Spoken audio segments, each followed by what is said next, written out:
Tamil writers and activists come together and take us through how writing is similar yet different in the same language and how political and cultural borderlines shape its usage and inner life. This session will revolve around the language Tamil, however, will be conducted in English. Please join me in welcoming Kutti Revati, who is many to one. She is a lyricist, poet, activist, and doctor, women and feminism being her key areas of work. She has various documentaries to her credit, out of which Looking Through the Glass, with the legendary poet Kamla Das as its subject, is the most popular. Our next illustrious guest is Dr. V. Padma, more popularly known as A. Mangai. She has been actively engaged in Tamil theatre as an actor, director, and playwright for almost 3 decades.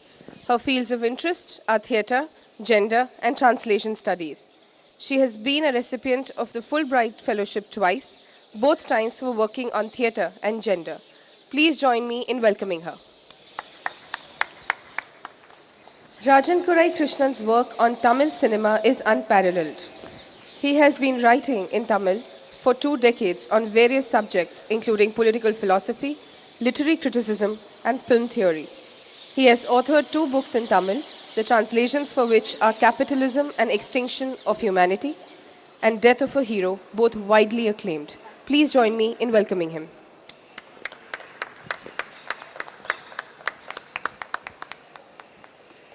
Ambai or Dr. C.S. Lakshmi has been writing from the age of 16 in Tamil, and her stories have been translated into 2 volumes titled A Purple Sea and In a Forest a Deer. She is a historian and a creative writer who writes about love, relationships, quests, and journeys. An independent researcher in women's studies for the last 35 years, she also has a PhD from Jawaharlal Nehru University, New Delhi, and several books and articles to her credit. She is going to be moderating our session this evening. Please join me in welcoming her.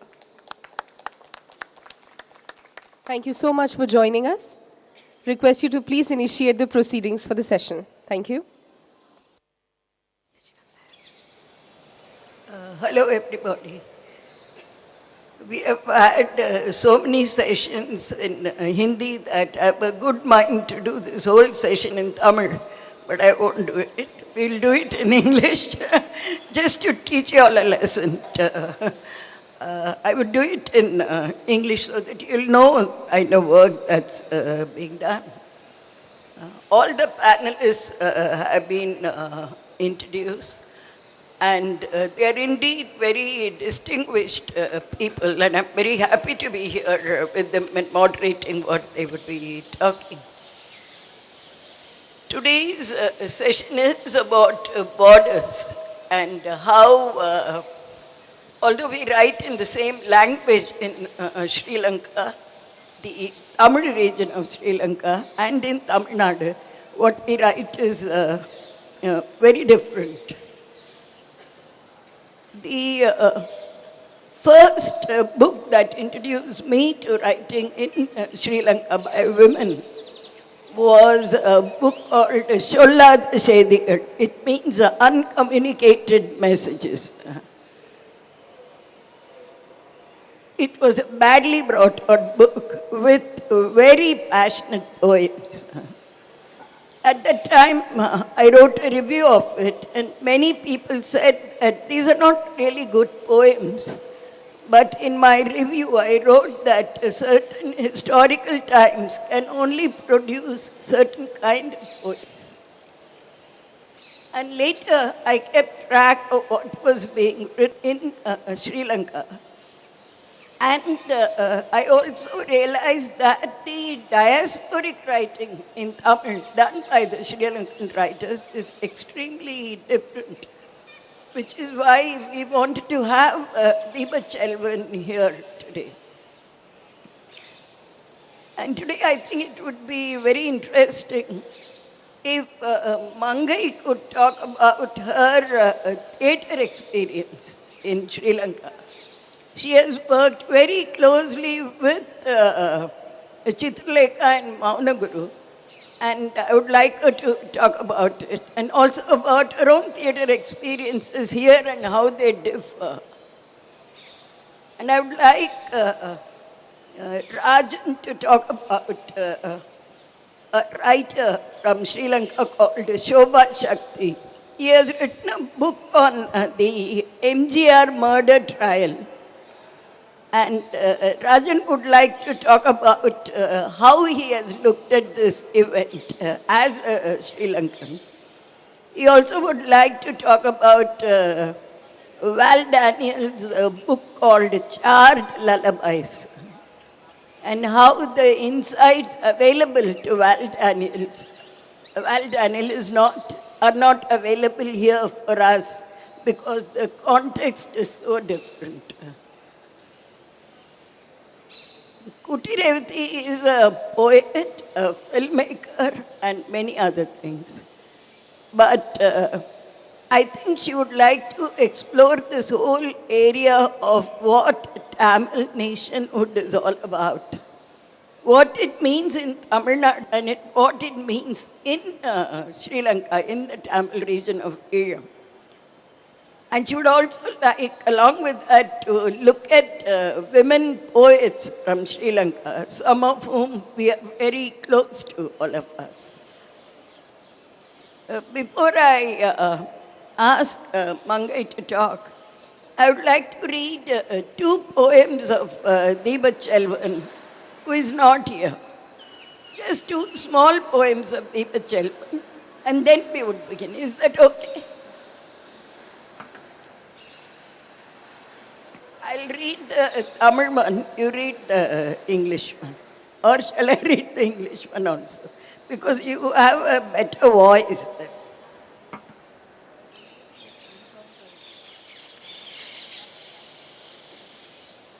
This is a poem about a cat in the house, which because of all these things happening around in the war situation, the cat has disappeared from the house. And he's writing a poem about this cat. அலைமறைவாய் இருக்கும் பூனை மீன் குழம்பின் வாசனையை முகரும்படி செய்து சுடப்பட்ட கருவலையை அடுப்பங்கரையில் தொங்கவிட்ட பின்னும் திரும்பவில்லை தலைமறைவாயிருக்கும் பூனை. துள்ளி விளையாடும் பழைகளில் எலிகள் பூனைகளுக்காய்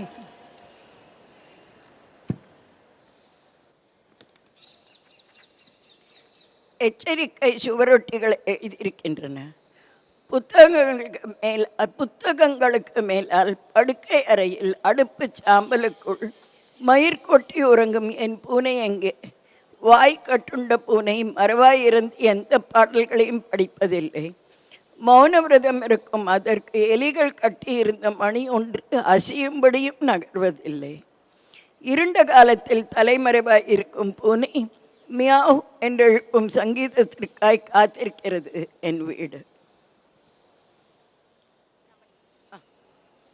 Even after it was coaxed to smell the fish curry and the roasted dry fish head was hats, it is on a vow of silence, not even moving to sound the bell. My house waits for the meow music of the cat, which has gone into hiding in these dark days.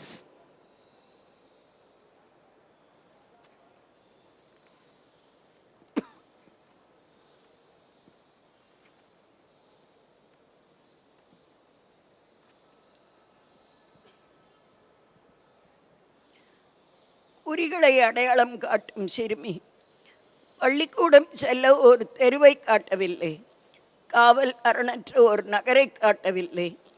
துள்ளித்திரிய ஒரு புல்வெளியையோ ஊஞ்சலாட ஒரு பூங்காவையோ காட்டவில்லை. பூர்வீக நிலத்தையும் மூதாதையரின் வீட்டையும் காட்ட முடியவில்லை. சிறு அமைதியையோ அச்சமற்ற ஒரு பொழுதையோ காட்டவும் இல்லை. காட்டினோம் பாதுகாப்பற்ற நிலத்தை, அலைகடலையும் எழும் சூரியனையும் காயங்களற்ற ஒரு பொம்மையையும் கிழியாத பூக்களையும் பறவைகள் நிறைந்த வானத்தையும் முடியவில்லை. எல்லா உறுப்புகளையும் புணர்ப்புகள் சூழ நிறுத்திவிட்டு காட்ட முடியாதிருந்தோம் ஒளியிருக்கும் திசையை. ஈற்றில் வழங்கியிருக்கிறோம் ஆண்குறிகளை அடையாளம் காட்டும் ஒரு காலத்தை.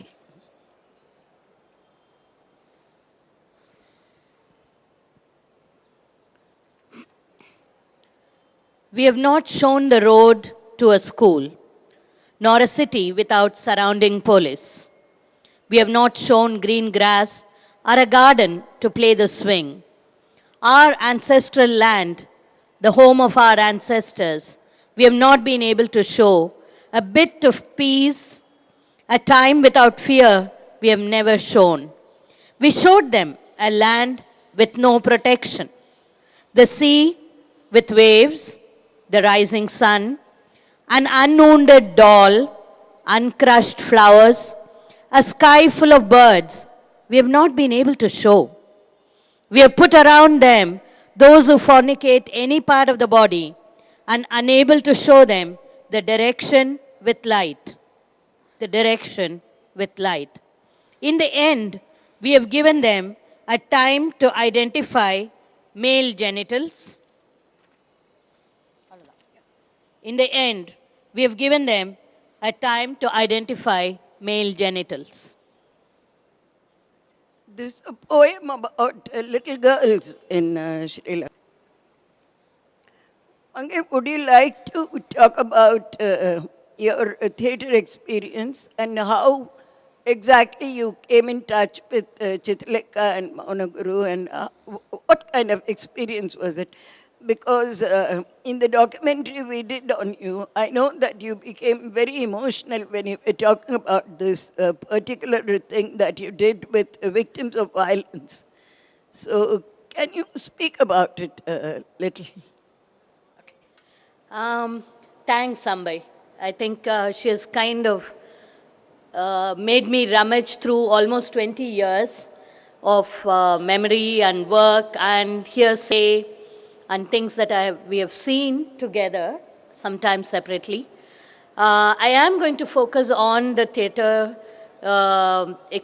experience that I've had both in Sri Lanka and outside, but not necessarily beginning with Chitralekha, though that is, Chitralekha is a professor in Tamil in Batticaloa University, Eastern University, Batticaloa, and also the editor of Chollada Sedigal that Ambai mentioned, So in 83, when the women, they didn't call it women's movement, they called it Pengal Aivu Vattam, women's study circle of some sort, and that is what really brought this book. And she has been active from then on until date. And she's now in Batticaloa, and runs an organization called Surya Women's Development Center, with which I've been involved from 99 onwards. Even last year we did a play with them. So on one side, I'm just going to begin with 3 anecdotes, which is going to frame the things that I would like to place before you for discussion. One is we were staging this play that was 2003 called Orupidi Anbu, a handful of love, if you want to translate it. It can be a morsel of love, whatever. And it was a workshop production, stringing a lot of Sri Lankan poems, both men and women. And the final scene was the actors would go among the audience. One of them will hold a white piece of cloth. The other one will hold a turmeric water, like Aarti. How you have the Aarti. So the audience would touch the turmeric water and put their fingers onto the cloth. And then, as actors always have, they have their cues, and they had to come back. And the song that went in the background was to really say, Kunvizhunda manudame, kundi irukkirathu ange yarenum, ayya yarenum, amma yarenum, dayavu seidu, Oru pidi anbu seiveer. Now this is a poem of Vilvaratnam which just says, the hunchbacked humanity is sitting on the roadside. Will any one of you, Ayya, Amma, somebody, sir or madam, please give just one handful of love. And that's a song, and they came back. The actors came back. We took the curtain call. Workshop is over, and we thought, okay, everything is fine. And then we had a person who came up to really share her house. And she came up, held the mic, she said, and the turmeric. Because my body is really it's generating so much of heat. I'm feeling too hot. I need to touch the turmeric right now. So this is Batikola for you. But I also had another experience in London. And accidentally, I landed up there on a day when they were having a theatre festival organized by Balendra, who is a stalwart in Tamil theatre from Peradeniya, right from the time prior to 1983. And they are settled in London and they run their theatre festivals, not necessarily annually, whenever they can, but they still continue to do so. And I was in my weekend clothes, your jeans and t-shirt, and I landed up there in London. And knowing that this festival is there, I wanted to go there. And there I was, I felt like walking into a music academy hall. With pattu sarees and vada and coffees, my tea smelling. I didn't know where I was. So I mean, this is the one kind of diaspora scene for you. I also want to kind of pan you into another scene in Switzerland, where they had a diploma course in theatre organized by the Tamils who have been trained in the 1970s in Jaffna and Colombo. So here, Anton Pondraja, who runs this course, was actually trained by Tarsicius, who is a master of theatre and lives in London and continues to do theatre in London. So Anton Pondraja's play, the play that they were staging there was Kadalamma. The Kadalamma, sea, ocean mother? Sea mother, if you want to translate it literally. So it spoke of a particular boat which couldn't really reach the shores of Colombo, Kumudini, and it was carrying food for children. So the play was really, really moving. And the last scene, we had all these youngsters with spiked hairs and all kinds of tattoos and piercing and everything. And they did a rap song in Tamil and Swiss German, which I thought was just fantastic. It was really amazing to see. And I really think that these three anecdotes point to the need of theatre as therapy and community feeling. Identities passed on in ways that are stereotyped as Tamilness or Asianness, and acculturation from the bottom, especially among the younger generation. Now, this is a situation which is actually happening, but we do have in academics, we have a book written by Ranjani Ubesekara called Sri Lankan Theatre in a Time of Terror, which actually says, I'm calling it Sri Lankan Theatre so that you will recognize it, but then I'm addressing theatre. And I have no access to Tamil theatre, which is okay, which is understandable. But, that assumption that Tamil theatre is not there was something that was hitting me when the book came out in 1999. And I had written a review immediately after that. But recently, Rustam Bharucha has, in his book Terror and Performance, in one of his footnotes, says this. He says, even while acknowledging the difficulties involved in covering theatre and performance practices in a state of war, it is hard to accept Ubesekara's overly emphatic defense in focusing exclusively on Sinhala theatre. It is difficult not to read an implicit national bias in rejecting the fragmentary condition of Tamil theatre, as opposed to the permitted national public sphere in which Sinhala theatre was allowed to perform, unquote. Now, we are going to have a few rounds, so I'm just going to stop here. But for those of you who are not really familiar with the Sri Lankan theme, both Sinhala and Tamil, they have theatre as a course, as a subject for study, both at the O level and A level, which is 10th and 12th, at the international level. That is the syllabus. They have a syllabus and they have a course. They have teachers who are doing it as part of their regular curriculum. And they also have drama and theatre as subjects of study in undergrad and postgrad level. It has a thriving folk art and performance culture, very meticulously archived, in various forms by people in different parts, including Maunaguru in the East. It has a strong performance studies research program, of which, as you know, are distant dreams in India today.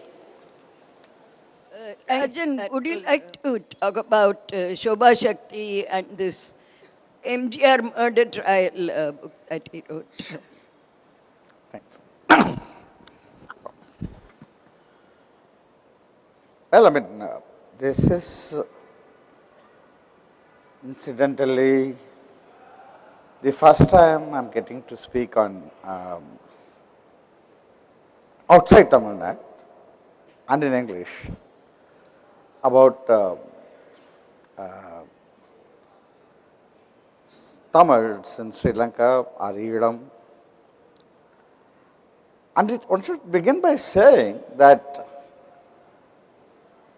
the enormity of tragedy that this has been has left a very deep imprint on all our souls. And it can be a bleeding wound or a scar, but we cannot be without it. And a wound and a scar that simultaneously make us feel helpless, because the very situation of the conflict is elsewhere, where we are not directly implicated. But we are implicated through a language that we share, which alienates us from the so-called nation state in which we are implicated here. So this is something that is not sufficiently addressed by the other language cultures in India.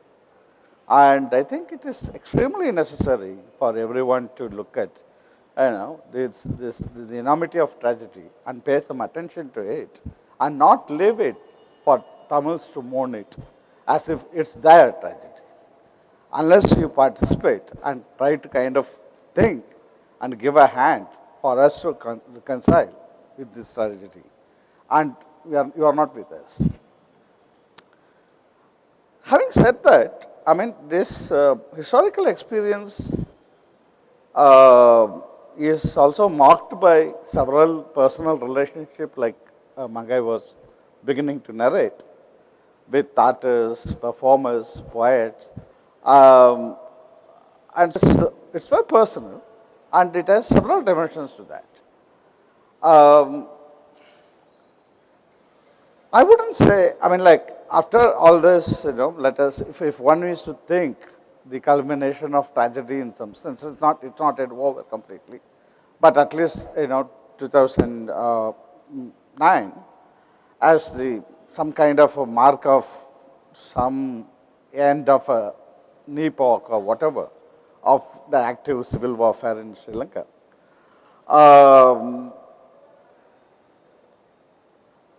Now, after several years, we also think that these relationships and this kind of the shared language both create bonds and some kind of a misrecognition also.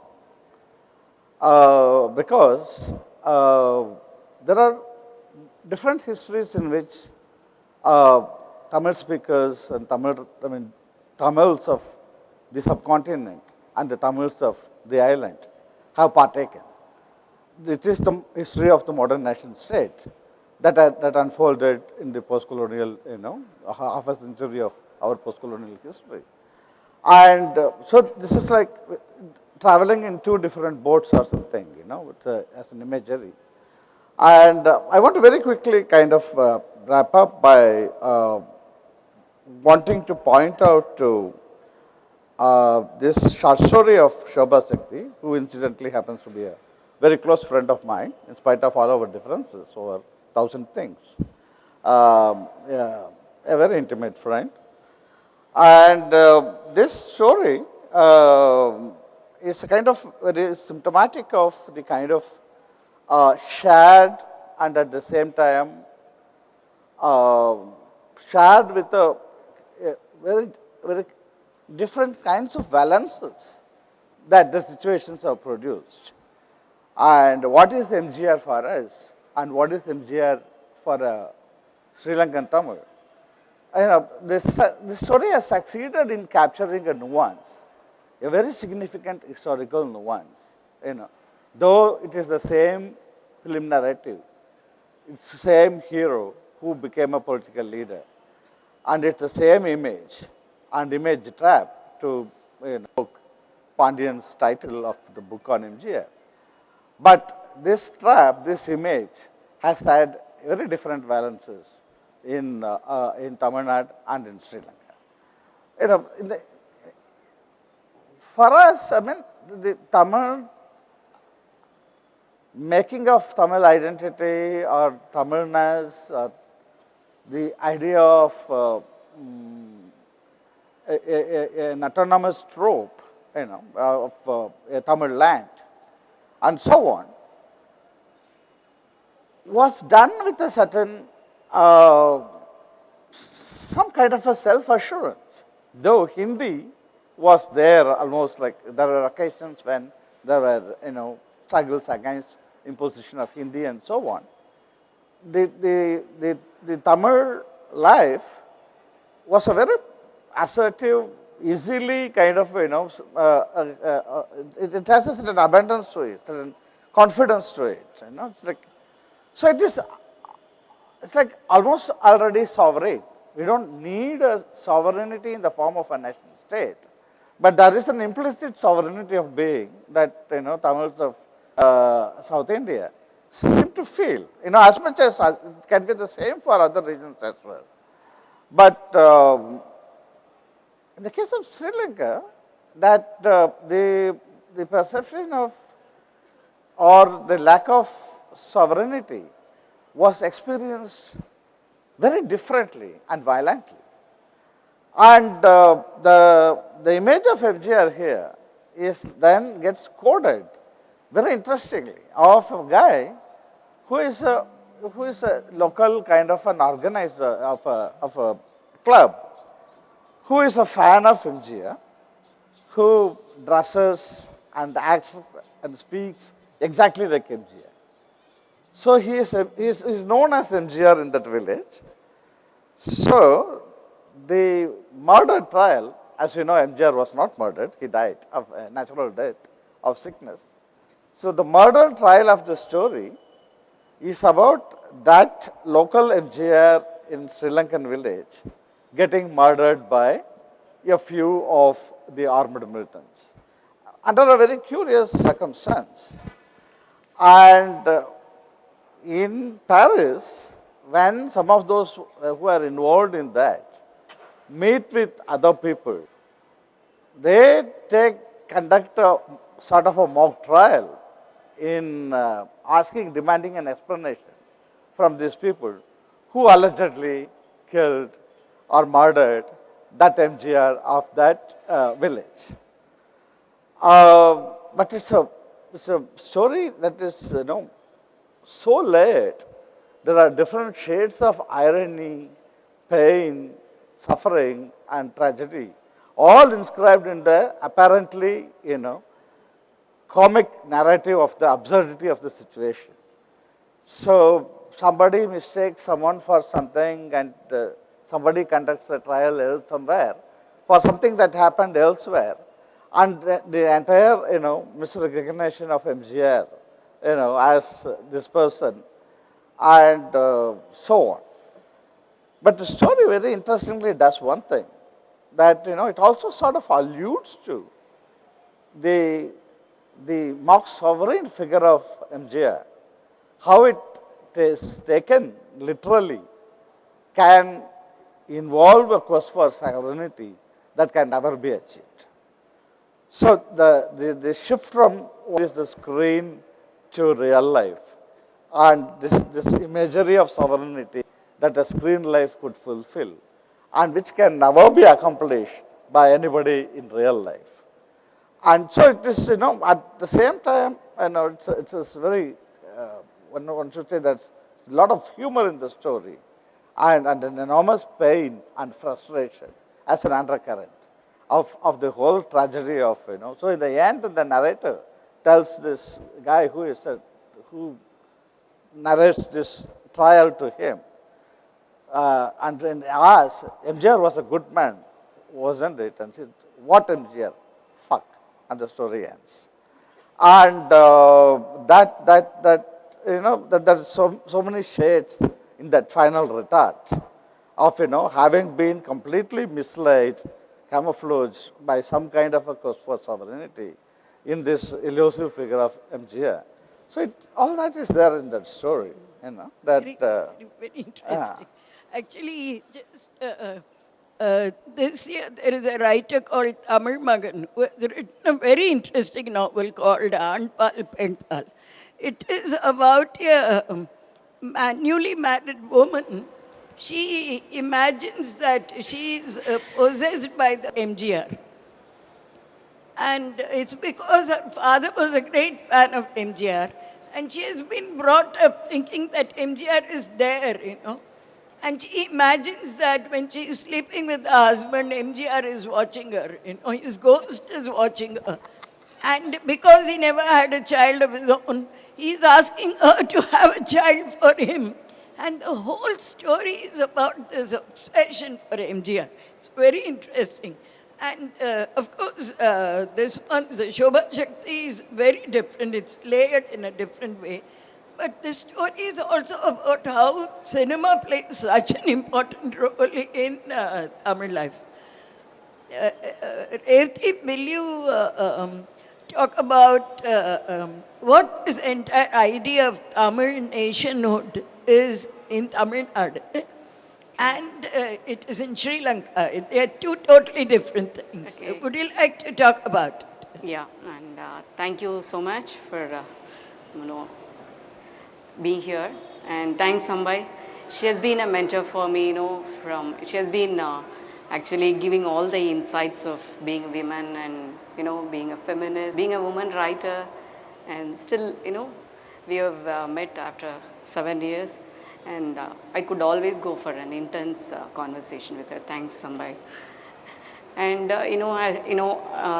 Mangai has spoken something on theatre, and Rajan has spoken something on a short story.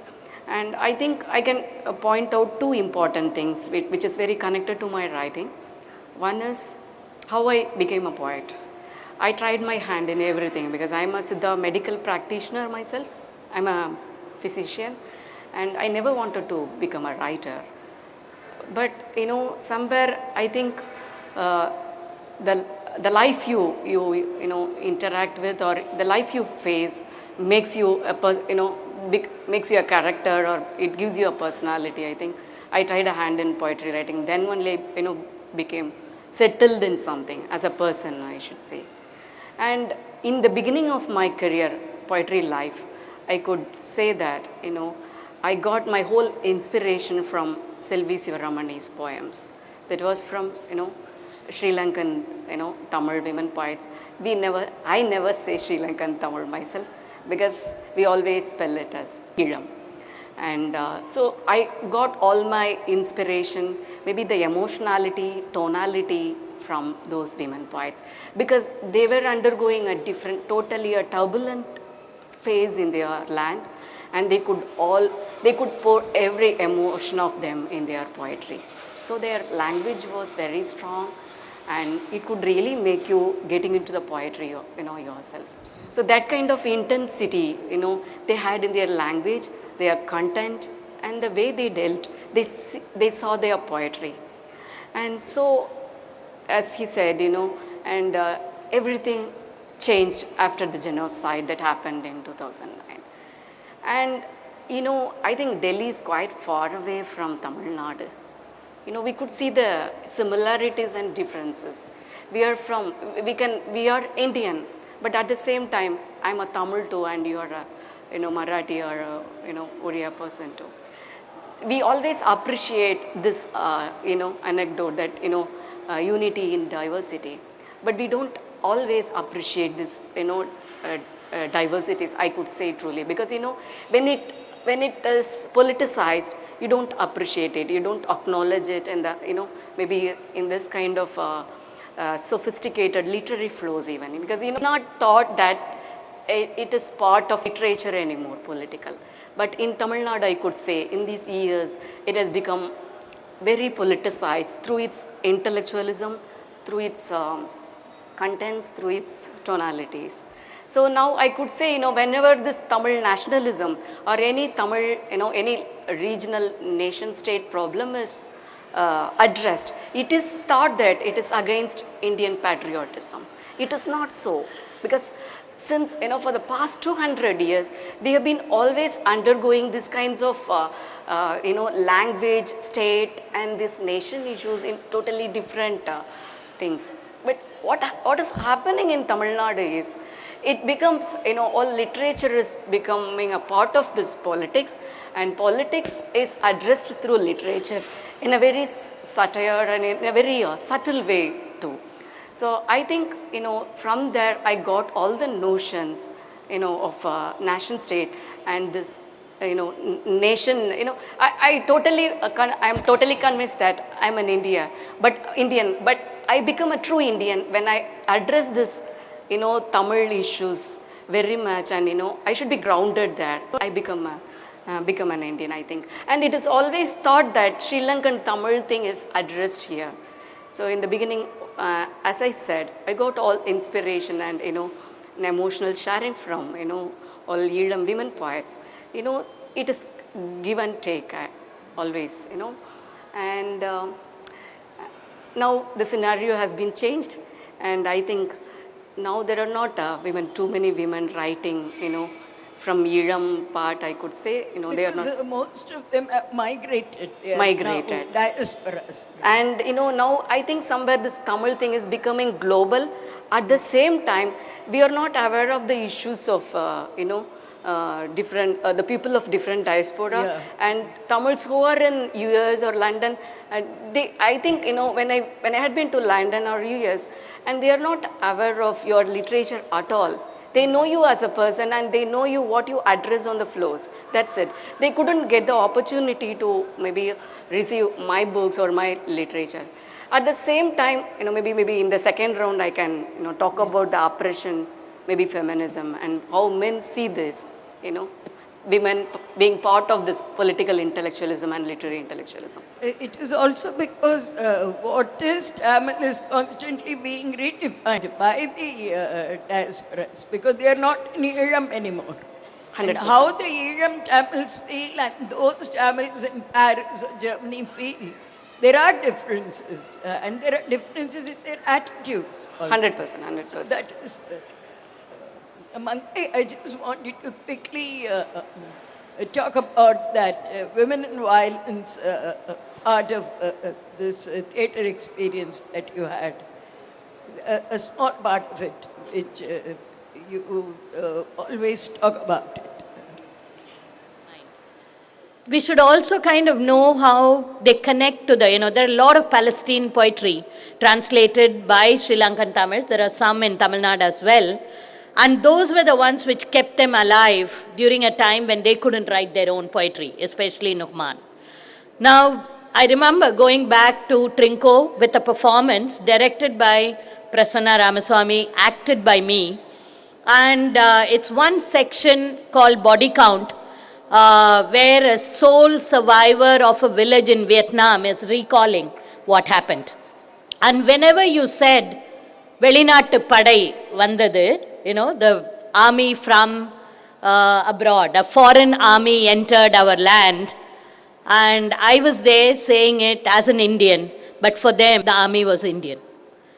So I think that's something that one has to really bear in mind in terms of relationship. I just want to end with two very, very short poems about identity and how they deal with it. One is called Karupi by Ariyal. I'll read Ariyal, who lives in Australia now. The other is by Nirosha, who lives in Sri Lanka today in Kandy. I'm reading the English one first and then followed by the Tamil. Karupi. I am the dark one in my land of birth. In the land across the seas, I am that Ceylon refugee girl. In Lanka, I am a Dammala. In the island north, the woman from the east. On the eastern shores where the fish sing, I am that hill girl. And in the hill country, the woman from Mudur.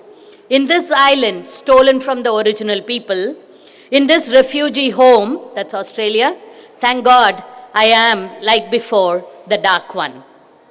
பிறந்த வீட்டில் கருப்பி, அண்டை நாட்டில் சிலோன் அகதி பொண்ணு, இலங்கை மத்தியில் தெம்மள, வடக்கில் கிழக்கச்சி, மீன்பாடும் கிழக்கில் நான் ஒரு மலைக்காரி, மலையில் மூதூர்காரியாக்கும், ஆதி குடிகளிடம் திருடப்பட்ட தீவாயிருக்கும் என் புகுந்த வீட்டில் அப்பாடா நான் கருப்பியானேன். Whereas the woman who is living in Sri Lanka, she didn't write it after the last war, she wrote it a little earlier. The poem goes, Dear Jesus, I'm well, and you? All I want to say is this: you must return to our world again, and once more redeem it. But please, not even in a moment of forgetfulness, claim in public you are for peace. Back then they had only nails. Today there are guns and more guns. I've stated my case. I beseech you to come. You must. I end now, the rest when we meet. Oh, I forgot something important. When you indeed return, make sure you carry your identity card. அன்பின் இயேசுவே, நான் நலம், நீர் நலமா? நான் சொல்வது என்னவென்றால், நீர் மீண்டும் இவ்வுலகம் வர வேண்டும். இன்னொரு தடவை இவ்வுலகை மீட்க வேண்டும். மறந்தும் சமாதானம் தர வந்தேன் என்று வெளியில் சொல்லிவிடாதீர். அன்றுதான் ஆணிகள், இன்றோ ஆயுதங்கள். கட்டாயம் நீர் வர வேண்டும். இத்துடன் முடிக்கிறேன். மற்றவை நேரில். முக்கியமானதை மறந்துவிட்டேன்.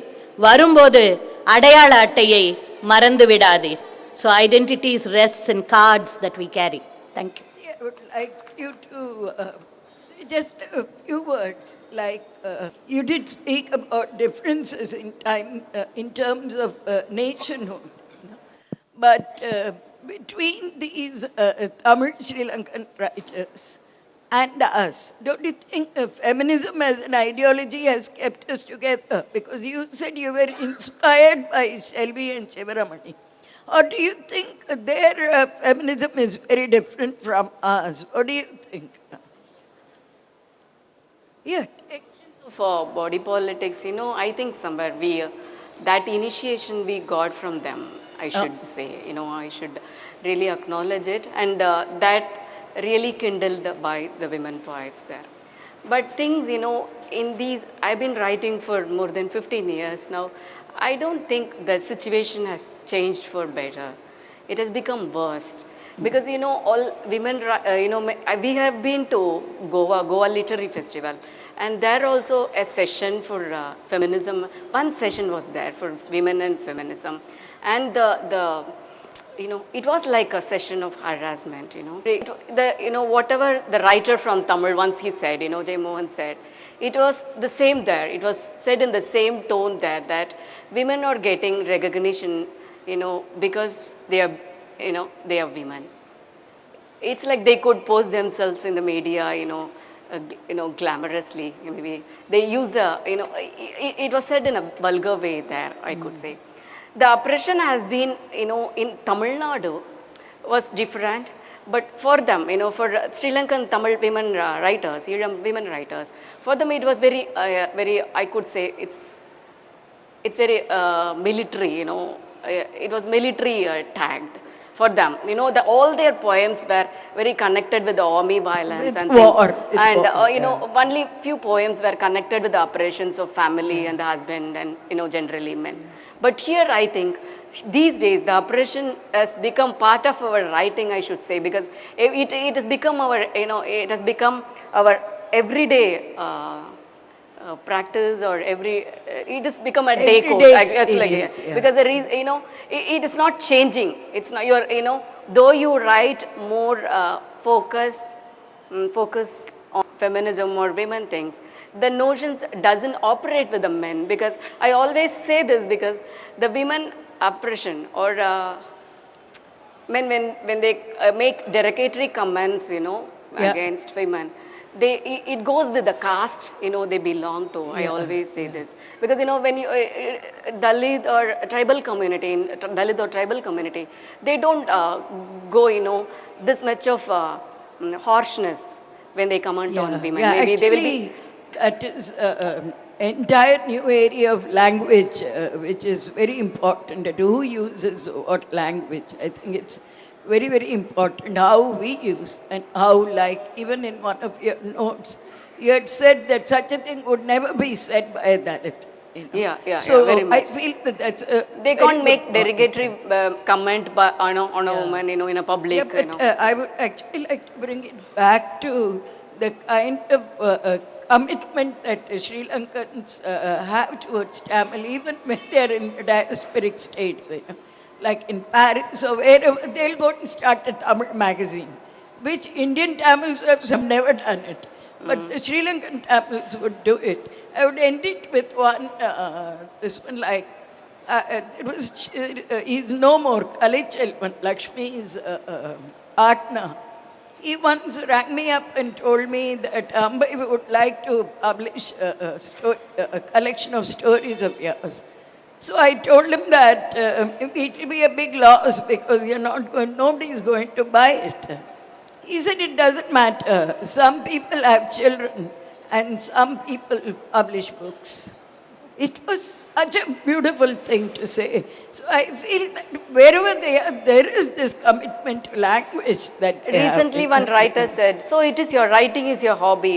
It Yeah. hasn't become a profession for women writers. Yeah. It is still a hobby for Yeah. women. It is seen as a hobby for women. Okay, that was a wonderful session. Sorry, Rajni, you wanted to talk about He's Al sidelined. Daniel and chart lullabies. Would you quickly say that and I would then end it? Another, troubling feature of whole historical situation is a lot of scholarship that is available in English is not available in Tamil. So it's not only the gap between and Tamil in Sri Lanka and Tamil and other languages in India, it's also the so-called the cosmopolitan whatever English language literature. We don't have an active culture of translations that should go into the languages so that the understanding that is widely shared among all peoples.